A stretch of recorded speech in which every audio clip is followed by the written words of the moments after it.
people who are going to be coming into the workplace. Because once people are there and they start to feel comfortable, if you're doing a phased return, you start bringing in more people, the people that are there are going to want to know that those new people have received the same information, the same briefing as they did. Dave, one of the questions that came last week was from what you had mentioned before about bringing people back in groups for the 14 days to make sure group 1 is clear, and then you bring in group 2. Yeah. But what started getting complicated is that you actually have to physically separate the new group from the first group, because the second group could be bringing something in, like they're not clear yet. Well, I think, when you're bringing people back, I think a lot of, companies are doing this already. You're having them fill in a questionnaire. They're going to verify that they haven't traveled. They're going to verify they haven't been in contact. They're going to verify they're not waiting for a test result on COVID-19. So these are precautions you can take ahead of time. And I think, in my article, I've stressed, you have to consult with the safety committee and the union, if that's applicable, and get everyone on board. And I'll give you a great example. We had a meat packing plant just south of Calgary here was closed down. We had a whole bunch of cases of COVID-19. They're going back to work this week. And on Friday, the union came out and said 80% of our members said they're afraid or very afraid of returning to work. That's because the company didn't engage with the union and try and address those concerns, and whether or not those concerns appear to you to be valid or not, it doesn't matter, because we're talking about an emotional response, and you have to validate that emotional response and address it, because you're not getting anywhere. You can put up as many facts and figures and graphs as you like.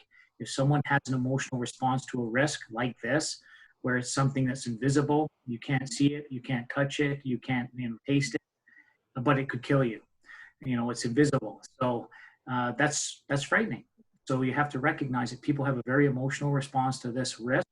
And even though many experts will say that the risk is overstated and overblown, that doesn't matter, because you have that emotional response. You have to address it. Right. And you had a question. So you'll have to give us the background. I don't know what the announcement is, and Dave wouldn't know in Calgary, so. Sure. Morning, Dave. Morning, Deborah. Morning, everyone. Dave, this morning it was on the news that all of Longo's across, within Toronto anyway, are now moving to anybody shopping in their stores would need to wear masks. They're not letting anyone in the store without a mask. And if you come in without a mask, well, they're going to turn you away. What do you feel? Is this the new norm for being out in public? What's your thoughts on that? That's a really great point. And I know we were going to get to that, but masks are really effective if you're infected. If you're infected and trying to prevent the spread. But again, here we have an emotional response. So think about an office, and so you say in your office, hey, you know what? Everyone has to wear a mask. Well, I can tell you a couple of things about that. Number one, they're uncomfortable. And wearing them all day, you've seen the pictures online, the healthcare workers. It's not something you really want to do. And number two, they're in very short supply. So, if some chain says you can't come in our store unless you have a mask, well, I hope they're supplying them, because I can't even get my hands on any. I've had to make my own, so yeah, I'm sure everybody is. They're not available. That's the problem. That's right. So I'm really surprised that a store has moved to this, I don't know what you want to call it, but to this point. And do you think that all retail stores or even offices are going to be asking for masks going forward, and expect their employees to either prepare one on their own by using a bandana, or, I wonder I wonder how far we're going to move ahead with this. You're very right in that they're only good if you're infected, but now they're saying regardless of whether you're infected or not, you need a mask. Yeah, well, we're talking about the difference between the customer, and the store relationship and the employer-employee relationship. If stores want to say you have to wear a mask and you can just tie a bandana on or a triangular bandage, great. You can do that, I guess. Whether it makes a difference or not, no one really knows, frankly. And, but this is a way to try and address that emotional response that people have. In the workplace, if the employer says everyone has to wear a mask, you have to provide them. And so, this is why it's important to have these discussions, because if you bring people back and the union says, hey, people aren't wearing masks, this is ridiculous. If you haven't had that conversation with the union to say, look, we can't get our hands on any, we're happy to provide them if we could get some, maybe there'll be a bit more understanding there. And then you can say to employees, look, if you feel more comfortable wearing a mask and you have one, by all means, be comfortable. We want you to be safe. But currently, we, the employer, cannot lay our hands on sufficient quantities to supply you with. And then you come down to how many do you get? You get 1 a day, 2 a day, 3 a week. How do you do that? I think stores that are doing that really are sending the message that they don't want your business. It's interesting, Leanne, just not everyone may be seeing the chat, noted that her workplace is requiring masks as of today. Okay, they're supplying everyone. Okay, so Ingrid, you had a question?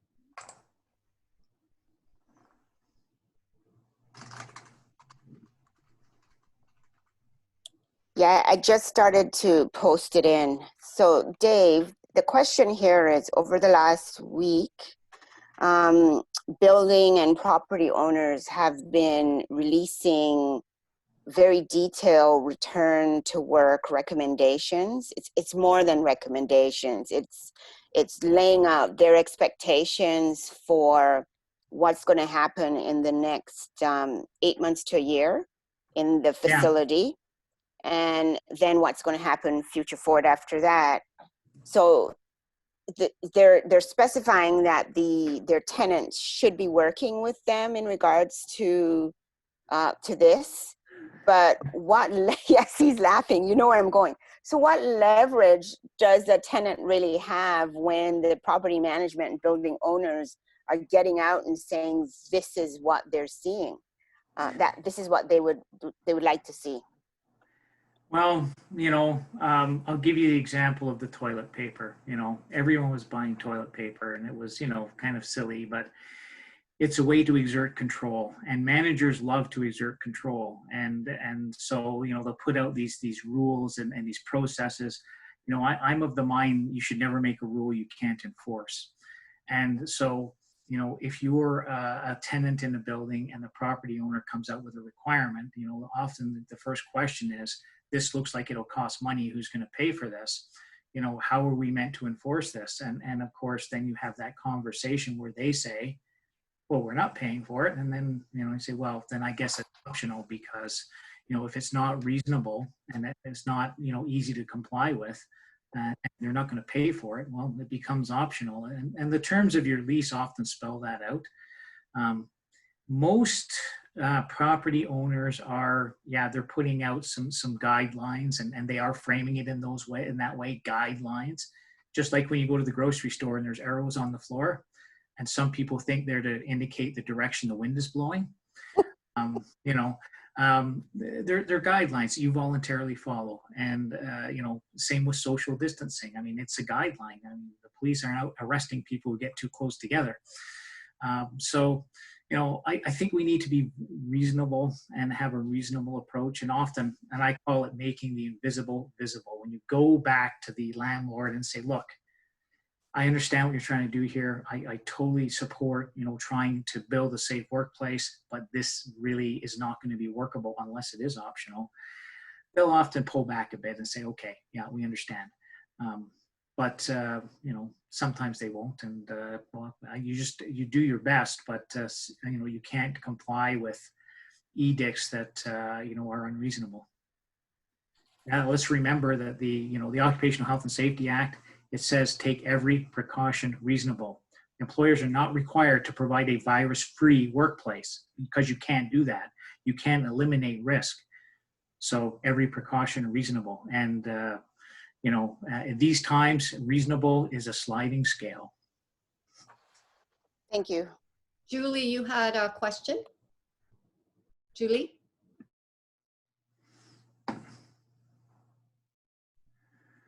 You're muted still, Julie. Julie, can you? Yes.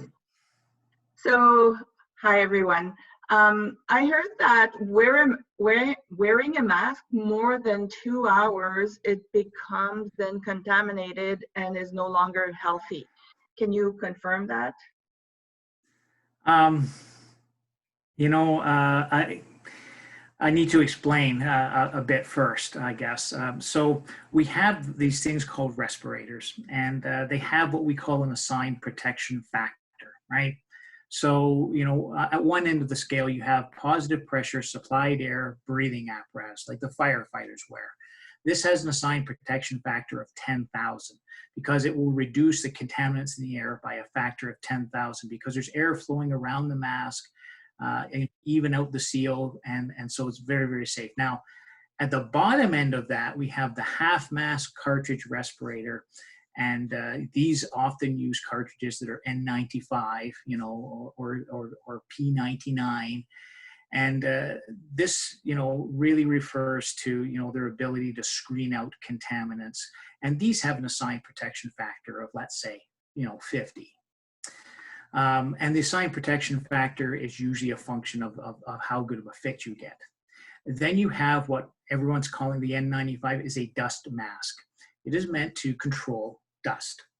And so there is no seal around your mouth or nose. And really it's meant to screen out, you know, large particulates. It really is not meant to screen out, you know, viruses. Viruses are very small. You know, surgeons wear a surgical mask because they don't want to breathe into an open wound. That's why they wear a mask. And that's why a lot of people in hospitals wear masks. So the assigned protection factor for a dust mask is like 2 to 5. They're not very effective, but they make you feel good. And, you know, they will screen some of the crud out of the air. Their ability to screen out viruses is really in question. And that's why there's so much, you hear so many different things about these N95, they're calling them masks. Yeah, sure, they're dust masks. They are not meant to screen out viruses or bacteria. You know, they really are not. So will they? Maybe. You know, how long do they last? Well, most hospitals are giving one a day to healthcare workers. You know, yeah, in some cases, you know, if you go out in the rain, it's not going to last very long. Yeah. If it's very humid, again, it's not going to last very long because moisture, you know, is their enemy. It really is just paper. So, you know, you should be very careful about saying this will protect you. I mean, it will give you the feeling of protection for sure. And you know, it may appeal to people on that basis. But, you know, these dust masks really are only effective in capturing the droplets when people cough in the mask when they're infected. You know, for you breathing things in, you know, there's no evidence that COVID-19 is airborne. It clings to surfaces and it clings to, you know, mucus and water droplets and those sorts of things. And those things the mask will catch. Okay, so if someone coughs in your face, you know, you're likely not to breathe in the mist, but as soon as you touch your face or start doing, you know, you could be in trouble. So, you know, do masks help? Probably. Is that a for sure thing? Definitely not. Thank you. Okay. So I guess that applies to the cloth masks that people are making too. For sure. You know, but you know, it's for that emotional response, it's important that people feel like they have some control and they can do something. And that is something they can do. And people feel much more comfortable wearing one of those dust masks. Me personally, I don't, because, you know, I'm I guess, better informed than some, but, you know, I don't see the need. But if it makes people feel more comfortable, and this is something we have to recognize in coming back to work, if it makes people feel more comfortable and you can provide it, why not? Does anybody have questions for Dave? Yeah, Ingrid. Yeah, because we had lots of questions last week, so that's why I brought them back. Okay, so I've noticed a lot of requests and hiring for health and safety specialists. Yeah. So, and you'd mentioned a few minutes before that a lot of this falls on HR unless they have a health and safety team. So in the private and non-union positions, that's where I'm starting to see a lot of requests for those health and safety people. Yeah. Do you think it's going to be a short spurt, the 8 to 12 months, or this is something that's going to become embedded in our life going forward? I think it'll be for some companies short term, and other companies will recognize the need for better emergency planning. I mean, nobody really could be prepared for COVID-19. Full disclosure, I'm on the board of governors for the profession, the safety profession in Canada, the board of Canadian registered safety professionals. And, I would urge you to look at, if you are going to hire someone, hire a Canadian registered safety professional or a Canadian registered safety technician. CRSPs or CRSTs have had to meet educational requirements, experience requirements, and pass an exam, much as you would do in the HR world. But there are many, many people out there who, because it's not a regulated profession, will say they're a consultant, or they can do this or they can do that. I see it all the time. So I think, employers have to be careful because you may hire someone who says they're a whiz-bang safety professional, and then they're going to start running around your facility or your office, stirring up all kinds of trouble. I think that for companies that don't currently have a safety person, they might want one, but again, that's up to the company. I think the big lesson here is that emergency planning needs to have a broader nature, and you need that business continuity plan. How will the business function when people can't go to the office? How will we protect our data? That is the number one concern of CEOs across North America when it comes to emergencies, is loss of data. So, really look at that and look at recovery. How are you going to resume normal operations? If you have a resilient organization, that's a company that recognizes and responds to emergencies quickly, but also recovers quickly. So I'm not sure if I answered your question.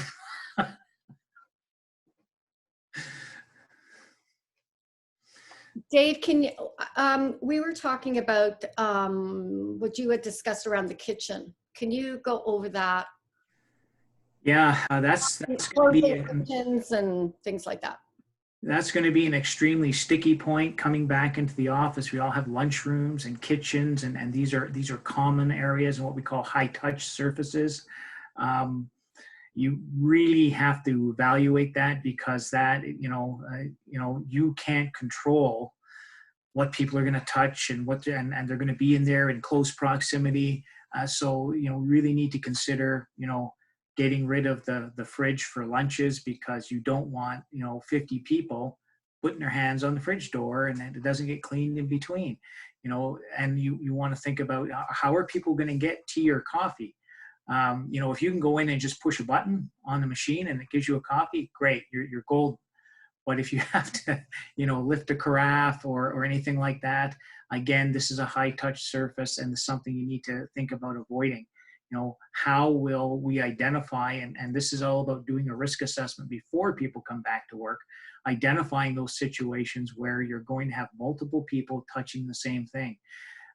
Bathrooms are another hot spot, and of course, the photocopier. And some companies are just going to designate someone and say, you're going to do all the photocopying for the whole office. Everyone's going to stick their stuff in a binder, or they're going to email it to you, and you're going to print it out and you're going to copy it for them, because we don't want 40 people in the office. You think about an engineering firm, they've got several different kinds of copiers and printers and plotters, and that is definitely high touch stuff, because I don't know why engineers like paper. They really do. They like to look at drawings, and because no screen's big enough for that. So, in the office, you really, and this is where the safety and the union, you can look at how do we identify those areas and what are we going to do about that? And I talk in my article about, you build an initial plan, you go to the stakeholders and you get input, and then you've got to communicate that plan to the workers. If the people are coming back, they need to know, what has the company done to make sure I'm safe? What can I do? How, I'm going to have an orientation to make sure that I understand, what's going to be required, because you need the full cooperation of the workers coming into the workplace. No company can do it all. You really do need cooperation from everyone.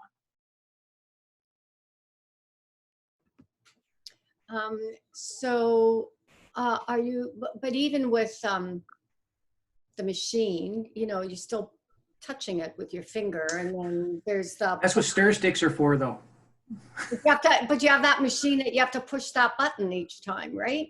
Yeah. To make it go. So you've got that touch point, and then you've got like the milk and the cream containers and the. Yeah. It's complicated, right? It is. Well, you can use individual creamers. Like I say, use the stir stick to push the button. I see what you mean. So, you can do that, but, some people are going to, say, you know what, I'm going to bring in my K-cup thing from home and bring it and put it in my cubicle. Great. Normally you wouldn't allow that, but in these times, is that reasonable? Well, it probably is, so, having these discussions with employees and getting their feedback and concerns. And one of the most important things about, recovery planning is, yes, you've got a great plan. It's wonderful. Everyone signed off, but you've got to send it out for comment to the employees, because you'll get some interesting feedback and some really good ideas. Mm-hmm. I'm curious from the HR group, from a cultural perspective, what do you think about the mask wearing in the office? Like how will that go? I'd love to hear from you. So I'm not even sure we're going to get to the mask piece, to Dave's point. Dave just made a really good comment about how the staff are feeling, because one point that I don't hear frequently is everybody's talking about return to work and what it would look like. They're not asking the employees how they feel about that environment that they're going back into and what's happening to them, that anxiety that they're going to feel about coming back in. Even the photocopier comment of who's, should you even have photocopying happening in some organizations? So I think, to Dave's point, you need to build that return to work plan, whatever that looks like, but you need to speak to the employees first, even a pulse survey with HR checking in on what their expectations are, because otherwise you're going to open the door and employees are going to walk in with certain expectations. The employer is going to have different expectations. And if you're in a unionized environment, all hell is going to break loose on every side, union, employee, employer, because you haven't communicated that expectation. So before all these people who are today saying we're going to return the employees to work, if you don't have a communication plan and haven't started retraining your employees and leaders, see, Dave's nodding, on how to come back in, I think they have weeks ahead of them before they move people back in. So everybody's nodding. Okay, I'm going to keep quiet and let everybody else go. Anne, and then Shelley. So I agree, Ingrid. I don't think we're going to get to masks in an office. I don't think that that's the way to go. I think that policies and communication are going to have policy change around sickness and health and safety and wellness are going to have to change in organizations to meet the needs moving forward. And so important to communicate on an ongoing basis to your employees around the changes that you will be implementing. Mm-hmm. And I think it's really important. There is, just as an aside, McKinsey published a return to work checklist. So if anybody's interested in looking at that, it's very, very comprehensive. And I think it answers a lot of these questions as well. So you should probably take a look at that checklist. Yeah,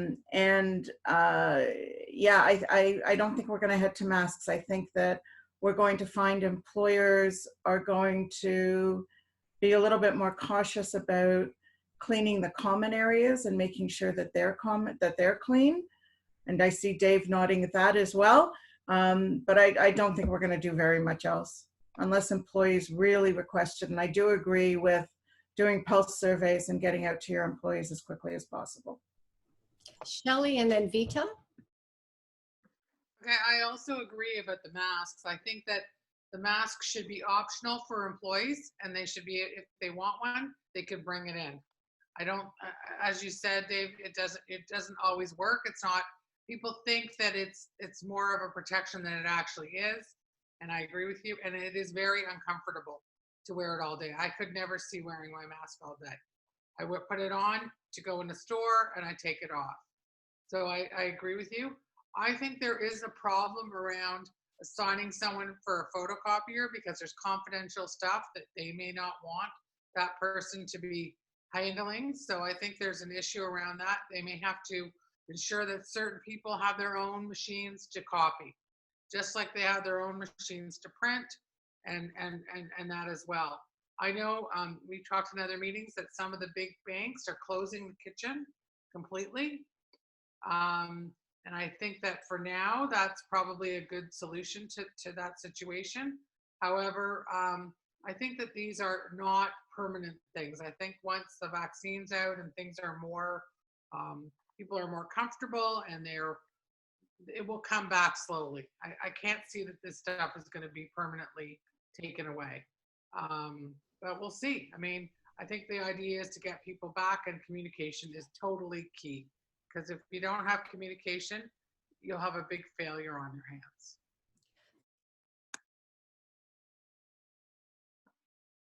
One of the questions I have is related to work refusal. So we're an office environment, but also in our office, we also operate 3 call centers. I'm just curious to hear more. Like, I understand all the protections under employment standards, but I'm curious to hear anyone's point of view around how we will handle work refusals in light of the fact that most of those responses could be emotional, and I think that's a very important part. Yeah, I can speak to that. It's actually in my article. For someone to refuse to work, there doesn't have to be a real danger. They just have to believe that there is a hazard. And so in part of your recovery plan, you need to address that with supervisors. If they are able to handle those concerns in an informed way, in an empathetic way, those problems will go away. But if they are not well informed, or if they are somehow offended that someone's refusing to work, you could have a real problem on your hands. So it is really important, and I can't stress this enough, because work refusals are very rare. But we're going to see a spike in work refusals. And of course, there's a legislative process to follow in just about every province. So you really need to talk to, supervisors in particular and say, look, if someone says that they don't agree, or they're thinking about refusing to work, number one, you need to know what the process is. But number two, you need to be empathetic, and you need to make sure you understand the concern. And I'll go back to the mask thing. I mean, you can tell workers, hey, everyone can wear a mask. And then after a while, you can start providing them. But, think about, how are you going to enforce that? And eventually people are going to say, hey, these are really uncomfortable. We don't want to wear them anymore. So how often are you going to ping them to say, hey, is it okay to stop wearing masks now? So those are going to be very sticky. And I think, much to the communication piece with everyone's talking about, you have to very clearly communicate with supervisors. And I would recommend that you get supervisors to take a psychological first aid course. They're short. It's pretty straightforward, but you're not dealing with a real meaty hazard. You're dealing with an emotional response and a psychological fear. I'm curious from the HR people. I mean, I did hear about companies that are continuing to work, and we've talked about this, about the workplace itself being very safe, but getting people there, employees who have to use transit. So how are you HR people dealing with that? I mean, we talked about it at Mandrake last week about no matter what the TTC does, there's no avoiding the crush at rush hour. So are you looking at staggering start times, end times? What are you thinking? And what have you heard, Dave, from your clients? Because you'd have the same thing. Some of them, I mean, in terms of transit, what some of them are doing is promoting carpooling and actually paying people to, you're going to be the carpool. If you volunteer, we're going to give you a gas card, and then you can drive everyone to work. Most people want to avoid transit altogether. Now, I realize if you live in Toronto, that's not entirely possible. But fortunately, out west here it is, except Vancouver. But, really promoting carpooling. Some companies are offering people parking spots. So in a lot of office buildings, there's very limited parking spots. So that's one of the reasons people take transit to work. So they're saying, if you've got a carpool, so you've got, at least 3 people in your vehicle, we're going to give you a parking spot, we're going to give you a gas card, and that's how people are going to get to work. Because people are very leery about taking transit, and some people may refuse to come to work just because of that. And is that a valid reason? Yeah, it could be, right? So, I think if you can avoid transit or avoid having people who take transit, you absolutely should. Shifting the hours is a great idea, but that may not be entirely effective. Anne, you had a comment? Yeah, thanks. Dave, along the same line, we have employees who may be working from home 2 or 3 days a week and coming into the office 2 or 3 days a week. And how do you combat, or how do you talk about health and safety when you don't know what's happening in a person's home, and yet you expect them to come to work 2 days a week? And how do you combat health and safety under those circumstances? Well, I think that, you can't ignore the home life, but then again, you really, as a company, don't want to intrude on someone's home life. And I'll go back to one of the very first things I said, who's going to come back to work? You need to communicate, or have supervisors, managers communicate with their employees and really ask them, are you able to return to work? Are you able to accommodate the schedule? If you're not able, can I ask why? Because there's more reasons than you can possibly ever think of for people not being able to return to an office environment at this time. I mean, somebody who has asthma is going to say, well, I have a respiratory condition and I am high risk. I'm not coming back to the office until this is all over. Is that reasonable? Well, they believe so, and most companies would say so, but there are managers who really like to have those people in the office so they can make sure they're at their desk at exactly 9 o'clock or 8:30, whatever it is. But this is where this to and fro has to be there for employers and employees. And I really do stress to ask people, are you able to come back? A lot of things have changed in the past few months. Somebody could have had a very life-changing event. Thank you. Ingrid, and then Vito. So Dave, my question is, in 8 months to a year, do you think we are going, from a health and safety aspect, do you think we're going to go back to a pre-COVID work environment? Or you said, I'm like, okay. I think we're a long ways from that. I think that, we're going to continue to see what I call enhanced hygiene measures, more cleaning in the workplace for a long time. I think social distancing, we're going to continue to see for a long time, and large gatherings, going to the baseball game, football game, concerts. I think that's going to be out until there's a vaccine. I think, people are too fearful. And of course, we live right next door to the big bad, unexplored southern area, the USA. And, they are a very litigious society. And so if somebody thinks you gave them COVID-19, they're going to sue you. And that kind of bleeds over into Canada a bit. So, I think that responsible, public agencies are going to still ban large gatherings.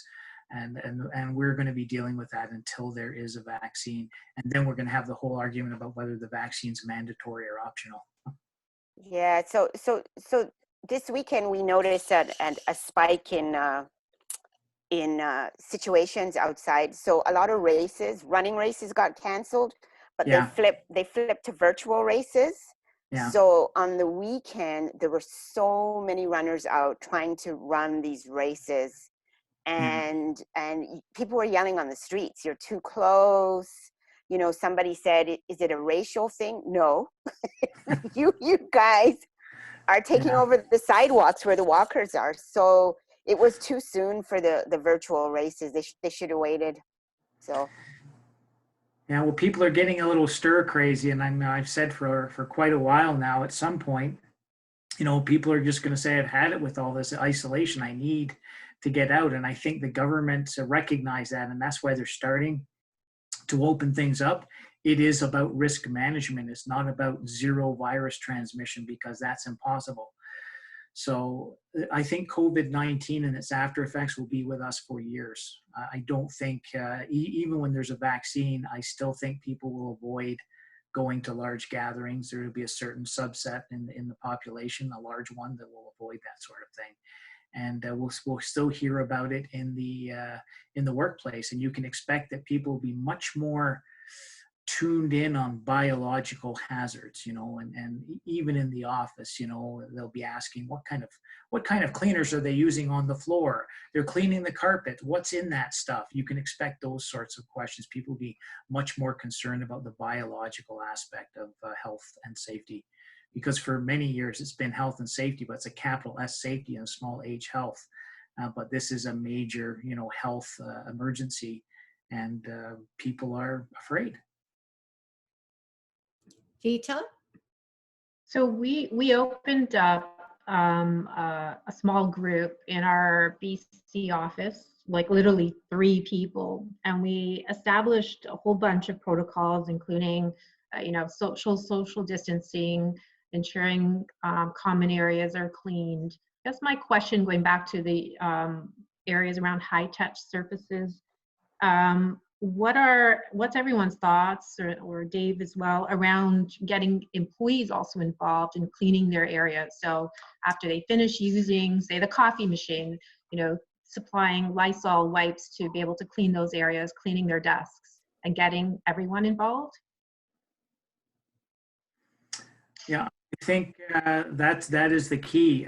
You have to, and one of the challenges I believe in opening up, especially offices, is going to be all the companies trying to buy cleaning products. I mean, you mentioned Lysol wipes. Well, that's nice, and those are very disposable items. I think those will be in very short supply, but you need to have, anywhere there's a high touch surface, someone should have the ability to clean that surface themselves, not have to trust that someone else might have done it.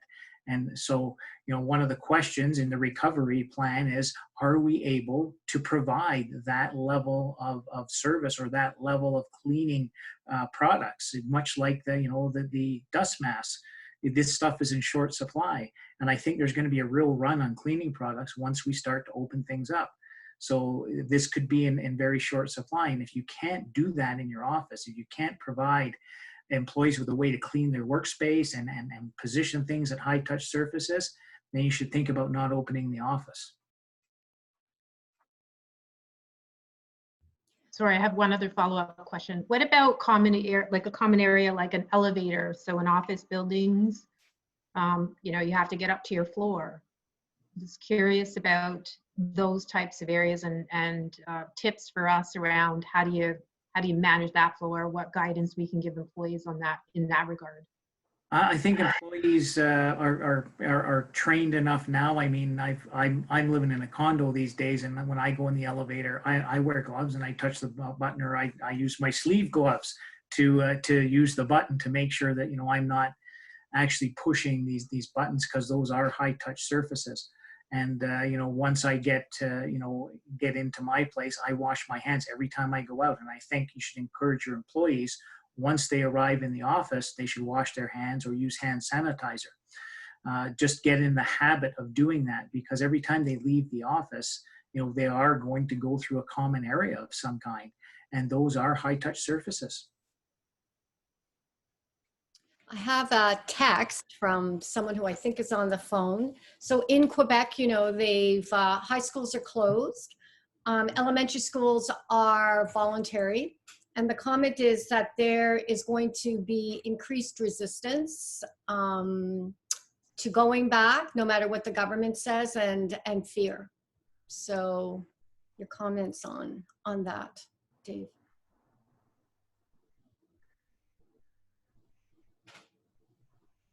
Your comments, Dave?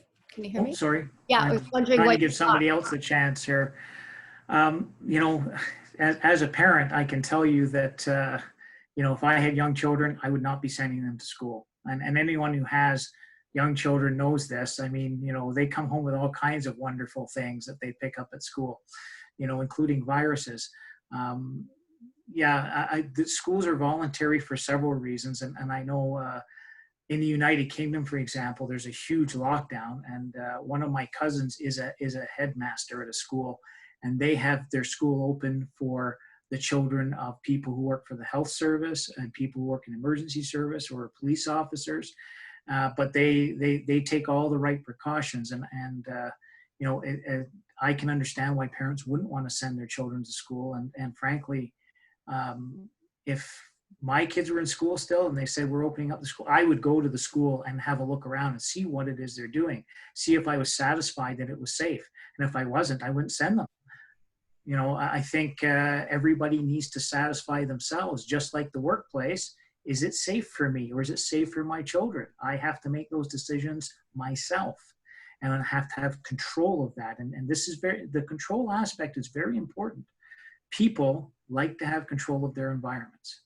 And, having that little piece of control, whether that's wearing a mask or having a stockpile of toilet paper, does, make you more comfortable. And Dave, I'm not sure if we discussed this before, but it's about vacation time. And if you take a look at over the next 18 to 24 months, when an employee requests vacation time off, can an employer or can HR going forward ask them where they're going? Are we within our rights to say, if they're going to Italy or they're going to Europe somewhere, are we within our rights to say, no, you can't go there? I would say that, I'm not going to say I'm an expert on employer rights, but I would say I don't think the employer has the right to tell people where to go, but the employer does have the right to say, where are you going? And the employer does have the right to say, if we think that you've been outside the country, we're going to make you quarantine for 2 weeks. And then the question becomes, are you going to pay them for those 2 weeks? As long as you're able to communicate to employees what to expect. If you're up front and say, look, if you leave the country on vacation, you're going to have to self-quarantine for 2 weeks, no pay, your choice. You let us know how you want to do that. Some people will lie, but they would ultimately be found out. And if you frame that around the whole, we are concerned for your safety and the safety of your family. We are concerned that you could contract this virus, and this is not a good time to travel abroad. Our own government says it's not a good time to travel abroad. And the same would apply for interregional travel. If somebody is in Ontario and they want to fly out to beautiful British Columbia and go to Vancouver Island and do the West Coast Trail or something, well, that might not be wise this year. So I really think rather than, laying out these rules, it's really important to demonstrate to people what the risk is and what the consequences of that risk could be. So that both sides have a clear understanding. And somebody might still say, well, I have to visit my family in Italy because my mother's elderly and she's sick and I need to go there. Hey, fair enough, as long as we have a clear understanding before that happens. Right. And I also think that if we put into our policies that we are going to abide by who and what the government is telling us about vacation, then it becomes what they say versus what the organization says. Yeah, I mean, even the WHO is discouraging discretionary travel. It's just not wise at this time. But again, framing that around, hey, we are concerned about you and the welfare of your family. And we're concerned that if you leave the country or you leave this region, you could be unwittingly and unnecessarily exposing yourself. Dave, last week we were also talking about kind of the new rules about people not coming to work even if they're sick. So I have two questions from last week. One is, companies have 5 sick days a year, which may not be enough. So what have you been hearing about, if we're asking people not to come in? And then the other discussion we had at my work was, if it's not COVID, but we're asking people, there's a high sensitivity now for people coming with sickness to work. How do we know when people are contagious? As HR people, how do you determine, well, you've got a sore throat, should you stay home now? Are you in the contagion? When can you come back? What is your guidance to companies about that? Well, as with any illness, you want to try and avoid presenteeism and sick leave. Not a lot of companies have sick leave anymore. So, if someone gets paid when they're working, and this is where the working from home thing comes in. I mean, if somebody has symptoms, some companies are hitting people with the temperature gun on their forehead every day when they come to work. We know that people might not have any symptoms and still be contagious, but it's something they can do. The employer has every right to deny access to the workplace to people they believe, pose a threat or pose a danger. And so if you think that someone might be symptomatic or someone is symptomatic, you can certainly say, you're going to stay home until a doctor can say that you're okay, or until such time as you can demonstrate that you are fit for work. And that really does come into the whole fit for work policy, a fit for work process to demonstrate that an employee is fit for work. I guess the problem becomes, if you don't have a way for them to work from home, what are they going to do for money? You don't want to put people in a desperate position. But you cannot risk the health of everyone in the office, because of that. In Alberta, they brought in a special sort of an EI benefit, 2 weeks sick leave, no questions asked. And I'm not sure if they've done that in Ontario, but you can only do it once, obviously. But you can get those benefits. So people who were coming back to Canada, had to quarantine for 14 days, were able to access those benefits. But at the bottom line is the employer controls the workplace. That's always been the historic trade-off between employers and employees when it comes to health and safety. The employers get to make the rules and the employees are supposed to follow those rules. And the trade-off is if something bad happens, they get access to compensation benefits under a no-fault scheme. And and the employer pays into that fund and is shared liability, right? So you really need to, develop a process for, and I talked about this in my article. In the morning, you're going to have a morning staff, hello, and it's up to supervisors to determine if they think people might not be fit for work. And if they feel they're not fit for work, then what's the process? How do we make sure that that person stays away from the workplace for 2 weeks or until, because sooner or later, and my sense is probably this summer, we're going to have a quick test for COVID-19 or COVID-19 antibodies anyway. So, it really is important to have these processes in place to understand what will you do when someone shows up at the workplace and they're coughing incessantly. That's a serious problem. How are you going to deal with that? Someone's going to have to speak to that person and say, you need to stay home, until this passes. Because my question is more that, and I'm wondering from the group, I think there's going to be a change in terms of attitude towards, and you had talked about this a number of times, people coming to work, with a sore throat or a cough and going, well, it's not that bad, so I'll come in. And because I just think people are going to be super sensitive. Now it doesn't have to be COVID, but, it could be the flu, which still puts you out sometimes for a week or 10 days. Well, if someone's not feeling well, what's the process for that? They're probably going to have to call their supervisor. And this is one of the reasons you need to have some kind of an orientation when people come back, because they need to realize That's not their decision to make. They don't get to decide they're going to risk everyone in the office becoming infected. They don't, that's not their decision. That's the employer's decision to make. And so the employer has to make that determination. That for them, they need to have a conversation with their supervisor. Yeah, I agree, Dave. And I think too, we talked about a number of policies that have to change, but your sick policy is certainly going to have to change because of this. Where it used to be a badge of honor to come into work sick, it's now no longer a badge of honor. Now it's stay home. And I think that employees are going to have to take responsibility to know when a child is sick or when they're sick and they need to stay home because of that, because they can spread those infections fairly quickly within an office. I know for myself, I sneeze this time of year, all year, because I have year-round allergies. It sounds like I'm sick, but they're allergies. So how do organizations or employees communicate that to their supervisor or their manager so that there's a comfort level that it's really allergies and it's not a cold or the flu or something else? Judy, do you want to jump in? I was just going to say the same thing. And, I think this is a real cultural shift as well that companies and leadership have to take in regards to, you're right, this used to be a badge of honor.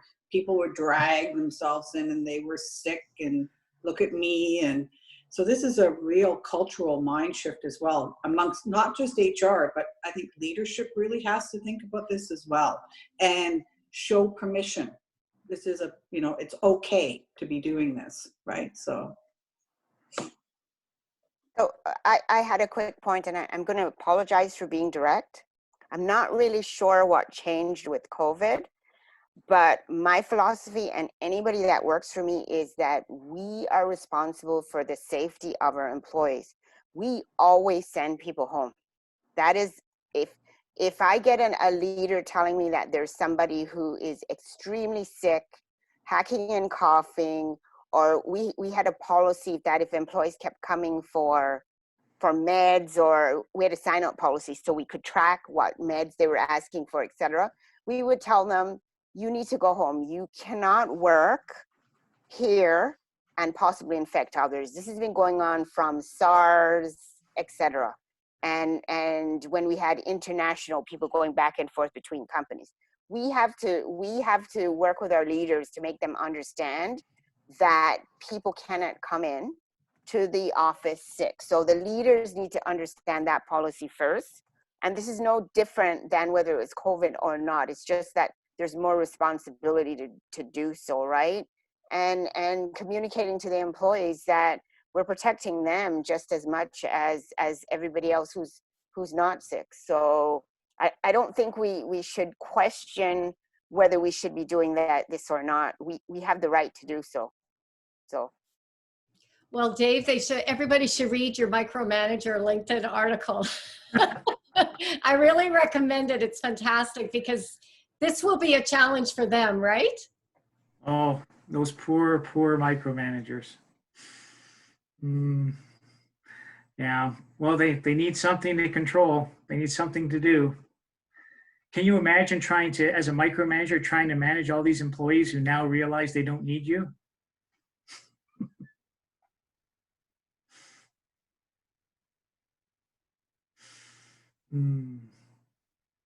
Okay. Michelle on the line. I just wanted to mention that one of the things I'm struck by when I'm listening to everyone talk about this, and just over the last couple of weeks, and this group probably knows very well Maslow's hierarchy of needs. And the very foundation of that is the physiological. So, people having food, water, warmth, sleep, things like that. And then, that next level up is the safety.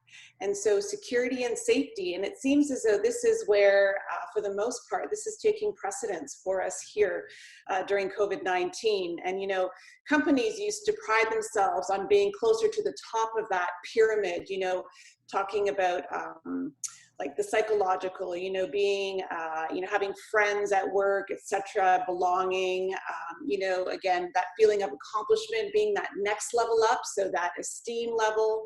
And then finally, at the very top of the pyramid was the self-actualization. So this is, you know, where people really are achieving their full potential. And I just find it interesting how we've really come back to the basics and how incredibly important that is before people can really perform at their best. And so again, it's nice to see, quite frankly, that people are concerned about other people's safety. I think it really is of the utmost importance. And if we're going to move forward, we have to get that piece right. Great. Thanks, Michelle. So we're at the bottom. Dave, if you could tell people how to find your articles, how to reach out to you. Sure. So you can find me, well, my last name is really, really unique, so I'm very easy to find. My company's called Rarebit, R-A-R-E-B-I-T, Rarebit Consulting. I'm based in Calgary. My articles primarily come out from the Canadian Occupational Safety magazine, but you can also find them on my LinkedIn profile. I usually promote those on LinkedIn. And I'll be out there. Actually, I'm going to send out a few posts today about my latest article on recovery planning. There's a two-parter. So the first part's out today and the second part will be out next Monday. Dave, you know, you've been so generous with your time 3 times. I mean, really, we're so grateful for your willingness to share all of your amazing advice with us. You know, like really, we're very grateful and I appreciate it. I hope some of you will reach out to Dave. Wednesday, Dave, you may actually be interested in this. We have mental health. It's at 3 o'clock on Wednesday with the mental health director of MedCan, and she's a practicing psychologist. So I think that'll be good. And then I know we had 2 groups working, so maybe we could regroup and talk about what the working groups did next Monday. But because there were so many questions about this, I thought it would be good timing to bring Dave quickly in, and maybe it'll inform the working groups. So any comments, anyone, before we go?